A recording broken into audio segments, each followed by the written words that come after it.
الرحمن الرحیم. نبی کریم صلی الله علیه و آله وسلم فرمایي عام طور باندې چې خلق کله نکاح کوي د یو جینۍ سره، نو دا په څلورو وجو باندې کوي.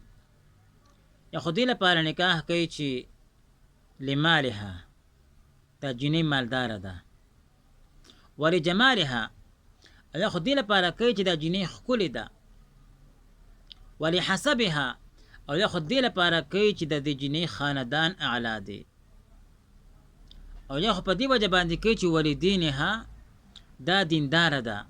نبی کریم صلی الله علیه و آله وسلم فرمای فظفر بذات الدین تربت یداکا، د خپل ځان کامیاب که په داسې یوې ښځې سره، په داسې یو جینۍ سره چې هغه دینداره وي. ځکه چې کومه جینۍ دینداره وي، اخلاق یې ښه وي، که دا غریبه ولې نه وي، د دې رنګ تور ولې نه وي، دا په ټولې کې ښایسته او ښکلې جینۍ ده. او چې کومه جینۍ داسې وي چې هغې